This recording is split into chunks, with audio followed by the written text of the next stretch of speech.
as per request, I'm gonna do, well, Prince and I are gonna do a 3-part series on basics. These are exercises that you can do starting unweighted, learning the form, and then adding weights as you feel more secure and confident in the exercise.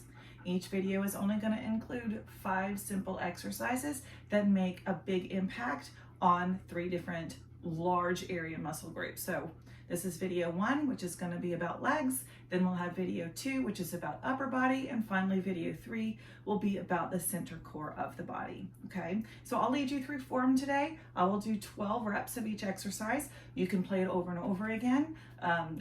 3 sets is a good practice to have. And then, like I said, once you get more comfortable with the form, then you just carry weights with it. And I will help you figure out how to do that with each of these. So for legs, what do we normally start with? We start with a basic squat. So a basic squat means that your feet are underneath your hips and toes are forward or slightly out depending on your knees, because what's important is that you don't want your knees to go in. You want your knees to track your toes the whole time. All you're doing is sitting down and standing up. Make a straight line from your head to your tailbone and keep it straight, okay? And then you just sit and stand. So again, knees are tracking toes. You're sitting back and lifting up. You're not sitting forward, you're sitting back into a chair, but don't crane your lower back. Keep this all nice and straight. Keep your tummy pulled away from your thighs. Your breathing pattern is in on the way down, exhale on the way up. And when you start adding weights, you'll carry them here by your sides or here at your chest.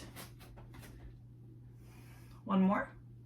Okay, that's your basic squat. Now what we're gonna do is we're gonna take it super wide and we're gonna turn the toes out. Now when you do this squat, we're focused more on inner outer thigh. But again, the knees have to track the toes, which depends on the flexibility of your hips. You're gonna keep this line straight and you're gonna drop your pelvis straight towards the ground. Here we go, drop and lift.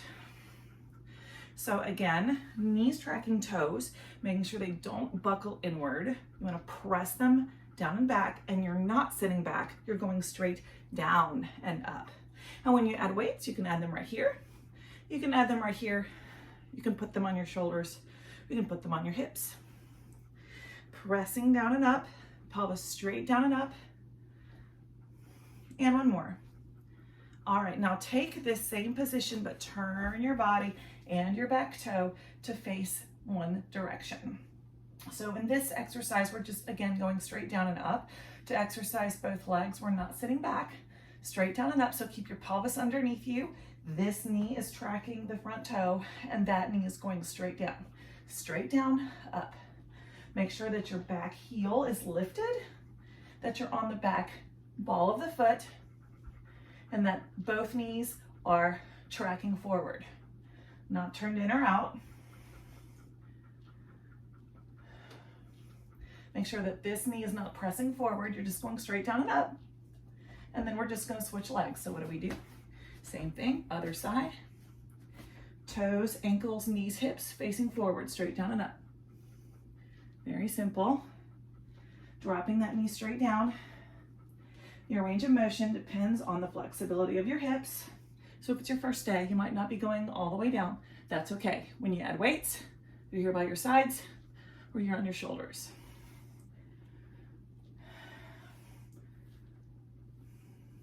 And one more.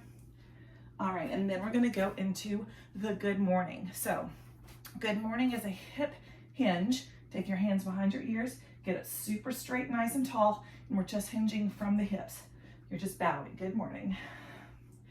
This exercise is to stretch and strengthen the back of the hamstrings into the glutes, using that area to strengthen your way up. Now, as you get used to a good morning, it turns into a deadlift. Deadlift means you're holding weights here at the same time, like you're just lifting dead weight. Excellent exercise for the backs of the legs. And eventually you'll be doing these balanced on one leg as well. And let's do one more. And then our final exercise is bridge on the ground. I'm gonna move my camera so you can see me a little bit better. Bridge on the ground. You can help me, Prince? Okay. You get all the way down to the floor. And on this position, shoulder blades are down, hips are down.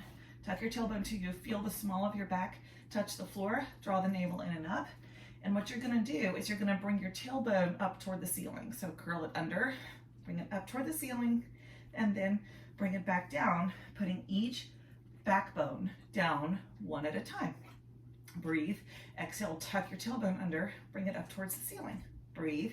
Exhale, bring each backbone back down to the earth one at a time. We're not slamming the hips up and down. This is a defined and controlled motion that is strengthening the hips and bonus core work too. Do not stick your belly out. Keep it in and up. The top of the exercise is a straight line from your shoulders to your hips, not arching your back. Okay, if we were in yoga today, you'd be arching your back. We're not in yoga. We're doing strength training / Pilates training.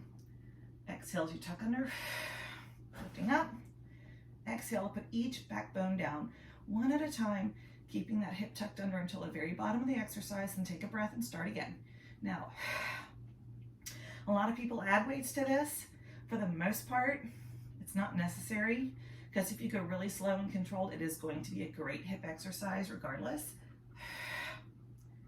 And coming down nice and easy. Keep your knees also straight forward and in line with your hips. They're not going out, they're not going in. They're just in a straight line parallel to each other. And one more.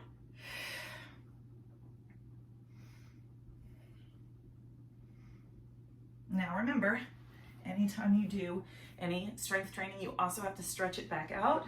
So do this longer than I'm going to show you in this workout. Put your fist between your knees. That's the distance of your feet from each other. Big toes pointed straight up, back nice and tall. Take a breath, and then just lean forward. Take another breath, and then pull the belly up towards your spine and around over your legs. That's to stretch the back of your legs. My other favorite is, of course, pigeon stretch, which we borrow from yoga. So one knee bent in the front, one leg straight behind you. Then you're going to bring your body over both legs, like so. So evenly balanced between both legs, either up here or down here on your forearms. Take your time, roll yourself out of it. Switch to the other side. Remember, weight on both sides. Both legs are equally important, and you're stretching the back of the bent leg and the front of the straight leg. And roll out. There you go.